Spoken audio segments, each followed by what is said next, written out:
I I feel like a lot of where they started the conversation for Weird the Al Yankovic story was inspired by the Complete Al. And it's like we start here and then we just get more and more ridiculous and extreme from there. It But like very there, much felt they, it very much felt to me like what they were doing was they were taking the concept that was a little bit dry and not interesting that happened in 1985 and being like, let's actually do a mockumentary about this. Let's yes, get Harry Potter to play Weird Al and pretend that the Complete Al was a real deal, and let's throw it a lot more bones and see how hard it can get. And I think that a lot of that wouldn't have happened without the Complete Al, you're because right. we start with that framing of it, and this is like they start the same way basically with a scene of Al's extreme behavior, and then flashback to the early days, and this is how we begin, and then we chart the rise to fame. They, in the case of the Harry Potter movie, he's already bloody and on a gurney. In this one, No, he's hold on. having a Let's not go breakdown too on hard stage. because we do need to talk about that one again We because will. We Yes, we once upon a time, our very first recording for Depot Devoid was about Weird the Al Yankovic story. And not only my memory of the recording is that we could not fucking stay on topic at all, and it just went all over the place. Now we meander quite a bit anyway, but in that one it was up to 11. We've turned it down a little bit since then. But down to there were nine. there were three recordings for that night. One of the three, which was chronologically the middle one, is the only one that survived. And in that entire recording, we do not talk about the movie at all. So one of these days we'll have to go back and do it again. But in terms of this, I definitely want to say that I believe that without this, they might never have gotten there. And because this begins with Al's extreme behavior, and it shows that Al is really game for this kind of thing, and for parodying not only other artists but also himself. And he's perfectly happy to do so from the beginning. And I think that this became a gift to all of us, and it has kept giving for 40 years. It's an absolutely wonderful, wonderful movie. I mean, I know that it's slow and it's got a lot of boring portions of it, and it, so I guess when I said I think it's wonderful, I think it's wonderful because I grew up watching it. I would never call this movie a 10. No, Uh, no, but but even it's fun. yes, It shows you what you're missing if you don't have Weird Al in your life. I would also say that the the the the state of shock portion of this movie is the hardest sell if you're Oh, trying to get yeah. someone to watch it. But there's a weird kind of Andy Kaufman quality to it, where it feels like a a strange like theater experiment is happening. And I don't know what the context for this is. I think that guy's actually a record executive too. I don't, maybe if I had been more in tune with things in 1985, I would have understood what this was about, but I don't. Well, I'm going to blame you for that and not take any credit myself because I was 3. That's fair. I don't quite get it, but I don't hate it either. Um, I would say you could probably skip it. You're not really missing anything that crucial.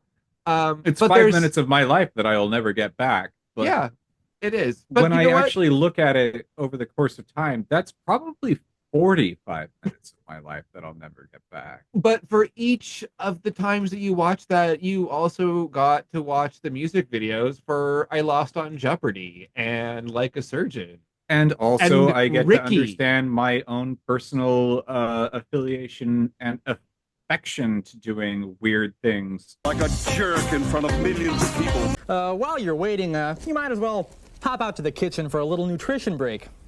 Here's one of my favorite recipes. Ice cream, carrots, Twinkies, and mustard on whole wheat bread. Yum, yum, yum, yum, yum. We'll be right back. Welcome back to I forgot what I was going to say now. Exactly. That was what I was going to say. Son of a bitch. I have no idea what sentence you were in the middle of when the first recording cut out. Yeah, no, that's lost to the sands of time. We're going to have to disregard that. But we can now say welcome back to dogs who like to chew on shit. Matt, do you have a dog? I do have a dog. What does he like to chew on? He really likes to chew on rawhides and he likes his squeaker toys, but he's not really a huge chewer unless he is nervous about something. And then he will chew through a leash if left unattended or unobserved. If he is nervous in the car, he will absolutely chew all the way through my seatbelt twice. Nice. Mostly leashes, though. That's a thing that we noticed pretty early on. And so after the first one, all the other leashes he chewed through were totally our fault because we knew better. Mostly Bill's fault. But it hasn't happened in a while because we're generally pretty on top of it. Like when he gets in the truck, leash comes off immediately. He is not given any opportunity to get that thing in his mouth. That sounds reasonable. I am sensing that perhaps you have a dog in your life that likes to chew on something else. Well, I have a dog in my life. I used to have two. Back at the end of September, when my future ex-spouse and I split up, I had two dogs. And the one that I have now got blamed for a lot of chewing on things. And maybe he did. Maybe he didn't. Maybe it was a stress situation. But ever since it's been just like only him and me and one cat, there hasn't been an issue. Dog beds used to get shredded, pillows on couches used to get destroyed. I've been leaving the dog beds out the whole time for over 2 months, not one bite. I've got pillows back on the couch, not one bite. Huh. Blankets on the couch, snuggle on blanket.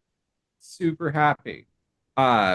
Although the one thing that I was a little bit sad about, but now I have gone and completely come around on. I used to give Lexington, my dog that I do have, rawhide toys, and he never gave a shit about them.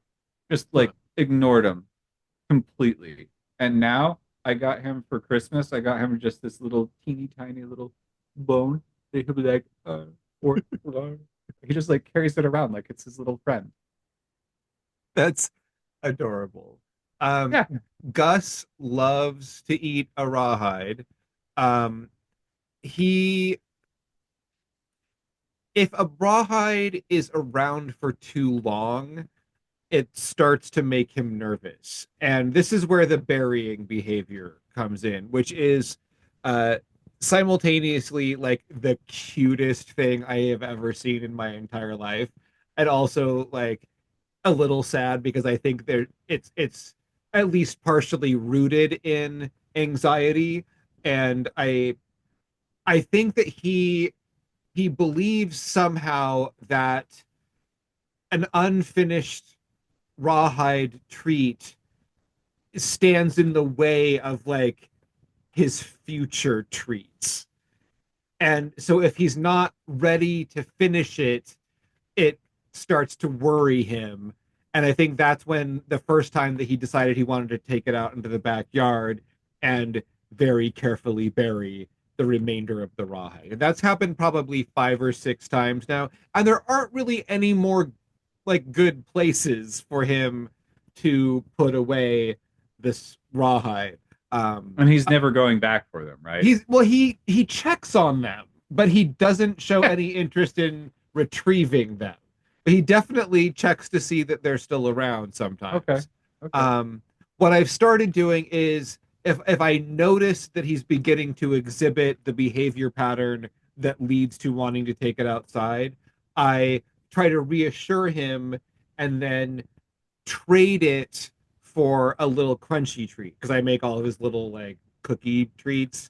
And usually that contents him. Like I take him into the kitchen and I talk to him and I get him to give me that piece of rawhide and I show him that I'm putting it up into this cupboard where the other treats are, and I trade it for one of the little cookies and he eats that and he's cool.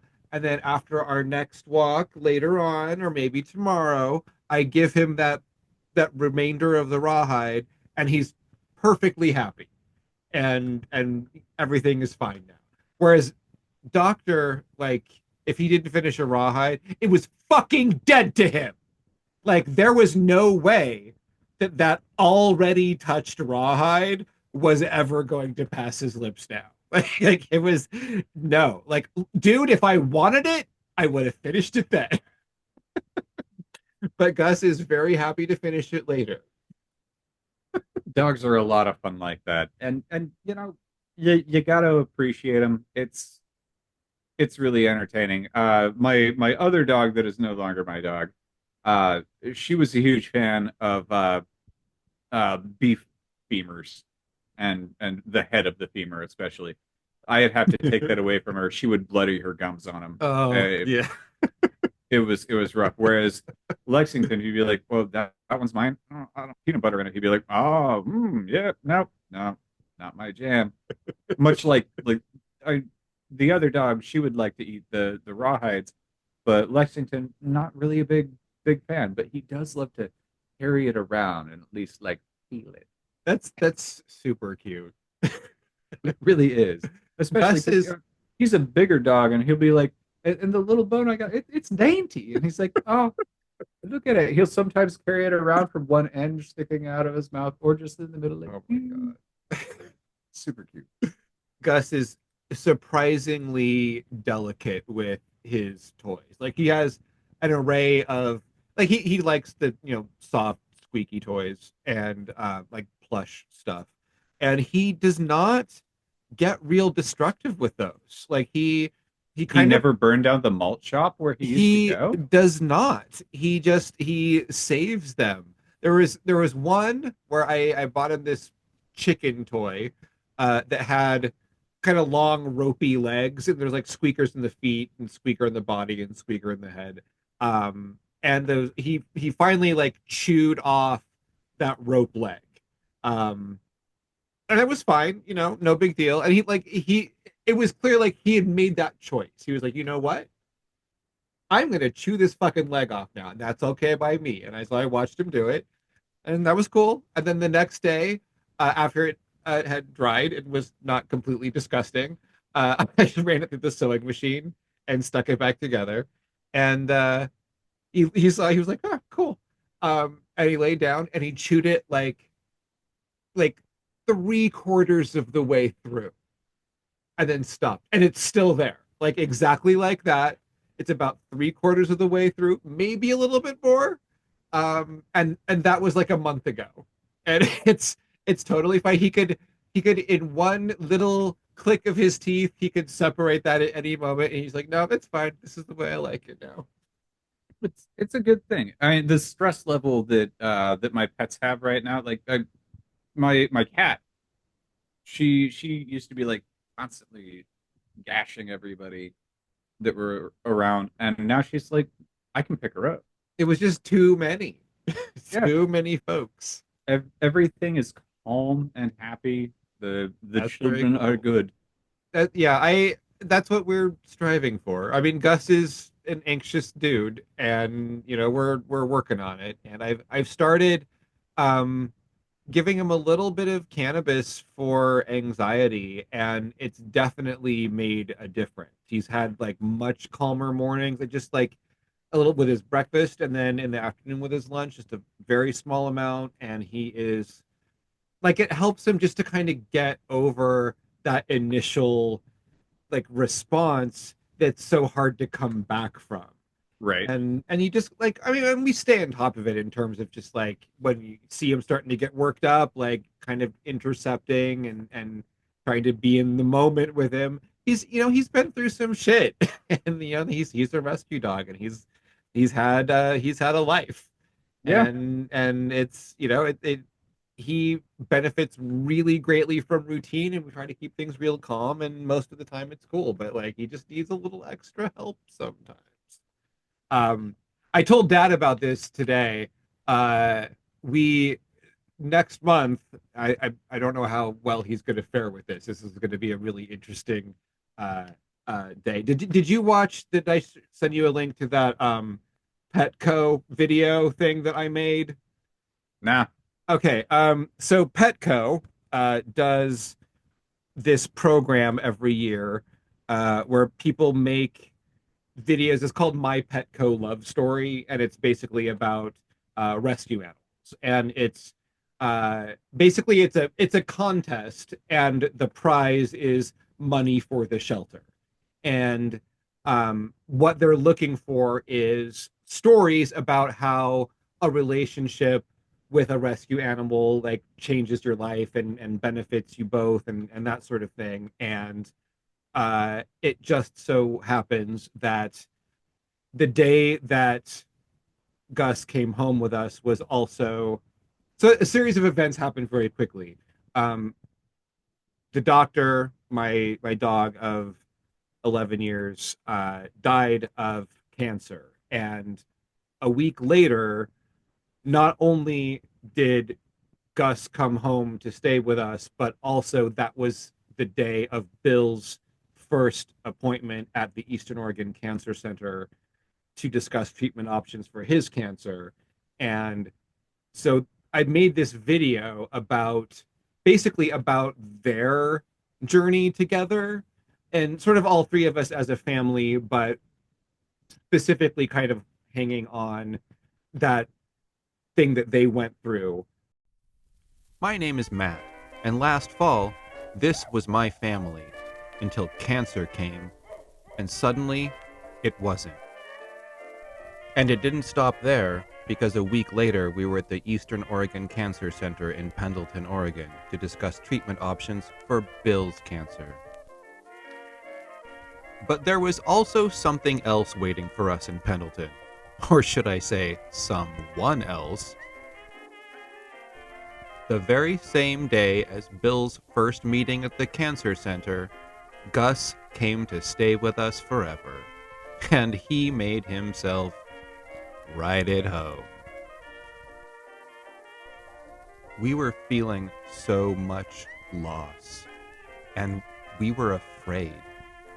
But Gus came to us and brought us back to the joy that we had been missing. This was our new family. Can you dig it? Gus became our new best friend and constant companion. Good. And when we had to drive back and forth to Pendleton, Oregon, 5 days a week for months for Bill's radiation treatments, Gus was always there. Gus made us happy. He made us less scared. And he gave us a reason to go out and have adventures as a family again. He always reminded us what's most important, which of course is digging. People get bogged down in fear sometimes, But Gus never forgot to play. When we took Bill to the Eastern Oregon Cancer Center for the last time, Gus was there. When we brought Gus home, we got to tell him that the scary times were all over for him. But there is no way that he can ever understand or appreciate how he made the scary times so much better for us. Today, Bill is cancer-free, and Gus is still by our side every single day. Now we get to go play because we have the time. And so about a month ago, they called me and told us that we were finalists. And I do not know exactly what this means for the shelter. It sounds like they're going to get something. I don't know exactly what that is. But next month we have to drive to Kennewick, Washington, for this celebration thing, because the closest Petco is in Walla Walla, which is already fucking far enough away. It was going to be there, but I got an email today that because of unforeseen circumstances, it's had to move to the one in Kennewick. So we are going to have to get up in the early one morning and drive over the mountain and then all the way to Kennewick, Washington, for an event at which Gus will be the center of attention. And I have no idea what to expect from this experience. Well, Matt, you're going to be in Kennewick. That's all I'm going to bother to tell you. I'm not 100% Have a sure time. that I've ever been in Kennewick. Have I ever been in Kennewick? I Probably might not. have. But you're going to have a time. I don't know if it's good or bad. I mean, I'm going to go to a Petco and then I'm going to go home. Yeah. Hopefully it will not be super stressful for Gus. Enjoy the ice. The good experience, hopefully, is that like it's an opportunity for us to demonstrate that it is possible for us to have an unexpected event and go for a long drive and then return safely home together on the same day. And the more times we do things like that, the more Gus will be open to unexpected disruptions of his routine. It'll probably be a weird day. Will your travel take you through Pendleton, or are you taking a different route? It'll be like past Pendleton. Yeah, but are you going to drive through Pendleton? I don't think so. Okay. I don't. I mean, we'll see what happens. I'm just saying, if Up With Donuts is still open, stop by Up With Donuts because they're great. It will be Valentine's Day. This is all happening on Valentine's Day. P.S. Even better. That's a lovely story. So I'm hoping, like, I think that in years past there have been about 24 finalists for each one of these, and among those finalists, they are distributing about $500,000 in grants for the shelters. I believe that last year the biggest grant, like the grand prize, was 100,000, and I think that the smallest ones were 10. So I'm really hoping that I have the opportunity to get some helpful funds for the pause shelter in Pendleton, which is where Gus came to us from. And that's fantastic. Those folks are working so hard against insane fucking odds. I do not know how they do this shit every day, dude. They are like on the Giving Tuesday event that small businesses and stuff have in December. They were posting the shelter an hour away had already received like $20,000 of their $25,000 goal, whereas the pause shelter in Pendleton had gotten like $147. And they had started staying open late on Fridays so that people who work later jobs have an opportunity to come in and possibly adopt animals. And while this was happening on their first one, someone dumped a dog over their fence Damn. during the event. I have gone purple with rage, and, I'm going to Yes, see you have. if I can unpurple myself. I don't think you can. You don't know. You're right. I haven't tried before. Oh, See, you fine. don't know Fuck you. shit. You don't know shit. Fuck you. So as I was saying, the pause shelter has a lot of fucking shit going on against it, and they are working really hard. And I don't know what any amount of money means to them in terms of like their operating costs and their ability to help animals, but anything that I can do, I would love to be able to. And I'm not the sort of person who can just donate $10,000 to things. But if I can help them get a grant, that would be awesome. And I don't know how far that sort of thing goes with their work, but I would love to be able to facilitate that. I saw an opportunity to I feel like our story was good, and I was in a unique position to be able to use that to do something positive, which I am not that often in a position to do. So Right. that was pretty cool. And yeah, I guess we'll see how that goes on Valentine's Day. It's going to be a weird day. I'm sure it will be a good day. But this has almost nothing, arguably, to do with the Compleat Al, which was what we were going to wrap up our discussion about before Bill. I'm sorry. We were talking about an entirely different thing, Matt. We were not the Depot Devoid, are we now? Yes, we are at this moment the Depot Devoid, and if we don't finish what we're doing soon, Bill is going to crack a pan over my head. Cast iron or stainless? I probably not cast iron because that's pretty heavy, and he is a delicate flower. His shoulders are still recovering. His shoulders are made of titanium, I think. Oh well, you're fucked. But his muscles are still just made of human flesh that's attached to titanium. So I don't know how well that works. Probably ought to work on that. But yeah, I don't know what we were saying exactly when we left off before. I think we were kind of like there wasn't that much to say left about the Compleat Al, other than that I think it's worth a watch. It is not for people who are used to something is a little more out there, like Weird the Al Yankovic Story. It may come across as a bit tame, but it is a lovely little early example of Al's work outside of just the recording studio. This is sort of his first, like, this is, I mean, for all intents and purposes, this is sort of his first movie.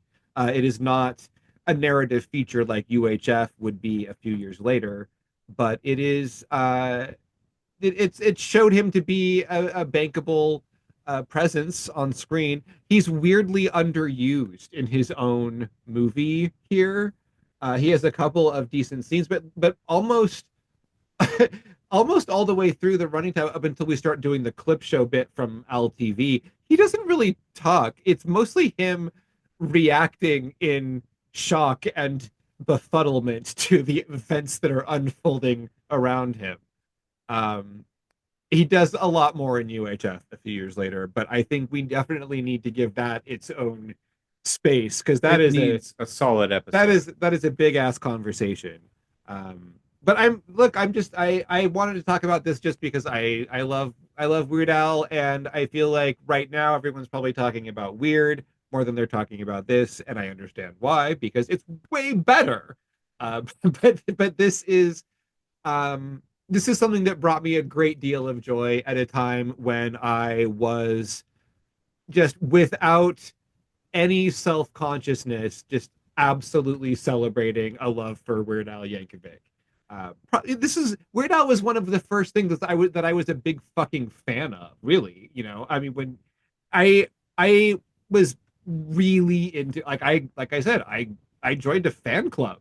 Um, I got free stickers and a newsletter and a presumably autographed 8x10 of Weird Al himself, man. I'm not going to actually explain any of the things that are said at the end of the movie when Al is signing off, and I don't want anything to be said by you, please. I loved his sign off on this movie. It was kind and sweet and from the heart and absolutely worth waiting for the end for. Oh yeah, The, yeah.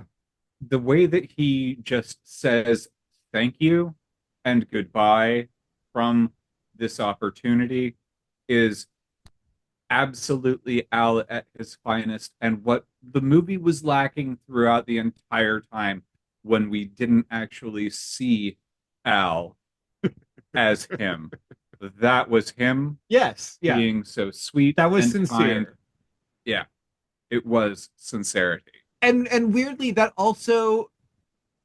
parallels what Weird the Al Yankovic story would be a jillion years later, where in the moments before Weird Al Yankovic is assassinated on live television in 1985, he has this beautiful, sincere moment of addressing his fans, which is obviously like the real Weird Al speaking through Daniel Radcliffe in this moment before his murder. And it's very, very sweet, just like it is here. I think that people should check this out. It is fun. You get 8 music videos. You can skip the shit that you don't want to watch. Um, it's it's a good time, and it's a document of it's a time capsule that the the piracy warning at the beginning is a parody of piracy warnings on VHS tapes in the mid 80s. And the the documentary is a mockumentary that is a parody of the Complete Beatles, and it has music videos for songs that are parodies of famous songs. It's a multi-layered joke, and not all of it lands, but for something that was independently produced in 1985, like it's surprisingly layered in its comedy. It really is. I mean, it's a great movie. And yeah, it's slow and it's a little bit clunky, but I mean, what are you gonna expect from something that probably had a budget of about 40 cents? It's yeah, I mean, most of it is just clips of it's Al's actual home movies and the music videos, stuff that was already produced for MTV from for Al TV. It's it's mostly just an assemblage of Yeah, pre-existing material and then a new some new stuff with his fake manager. That's really like that's all of the stuff that was done for this movie. But it's good. It's worth checking out. And and before we actually sign off, gotta say, this is I tend to do Halloween pretty hard, and most of the time, my Halloween costumes are absurdly elaborate and designed so that you can't see me at all because I don't want to be part of this whole event. I'm a character. But back when I had the comic book store, I realized new comics come out every Wednesday. And one year, as we were approaching Halloween, I realized that the next year, Halloween was going to be on a Wednesday, and that was going to really limit my abilities for Halloween because I need to be able to process new comic books. I need to be able to help customers. So I decided that I was going to starting now, get ready to be Weird Al for Halloween. So I grew my hair out for about 14, 15 months so I could do this for the next year. I had a ponytail at home that I had cut off from the last time I had long hair, and I used that to um, make a series of extensions so I could pad the top because my hair isn't quite as thick as Al's. But by that next year, I had a pretty good mop going on, and so the costume I made was when you watch the music video for Like a Surgeon, there's a couple of cutaways where you see Weird Al and two dancers like doing Madonna style gyrations against a plain backdrop. And he's wearing like a crop top version of the scrubs with like a little mesh over it. And that was my costume, was Weird Al from the very brief dance segment in the cutaway section at the end of the music video for Like a Surgeon. And it looked awesome. That's what I gotta say. I was amazing. I grew a full goatee going up because I always wear a goatee. So I grew the mustache over to fill it in, and then shaved the bottom part off just the night before. Rob, my boyfriend at the time, he came home from work and saw that. He was just like, "I'm not talking to you until this is over." I do remember the pictures from that, and they were fantastic. I was very proud. That's all I gotta say. Weird Al inspires us all. He does. He absolutely does.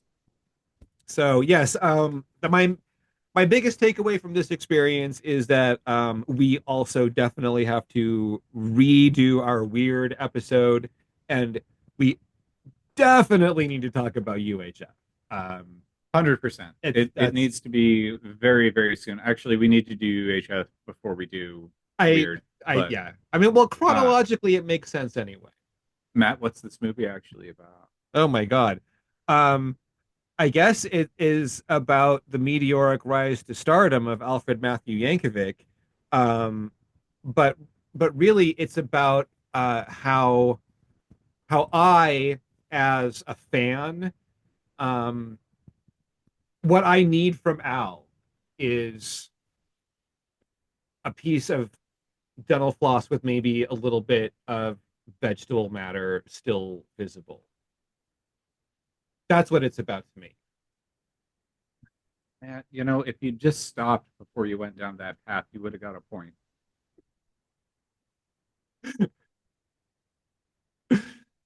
I said what I said. Media. Yeah, you fucked it up.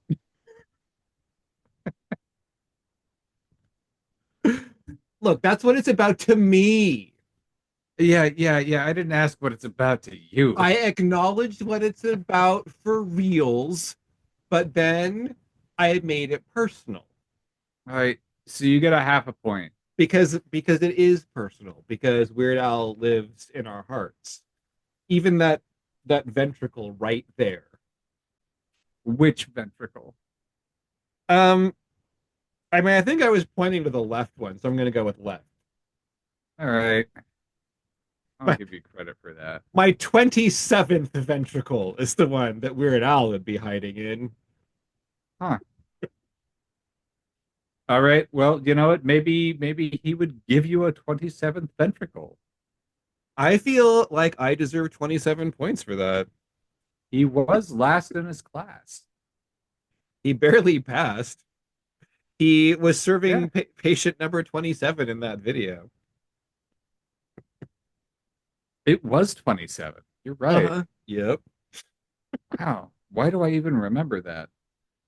Because there's a running theme of 27 in his work, some of which is intentional and some of which is not, and some of which is rather wishfully and convolutedly conjured by fans wishing 27s upon everything. But that was definitely a real one. Pretty good. So coming soon, UHF. Yeah, I'm pretty sure I own it. By the way, I don't ever want to worry about watching the movie Pi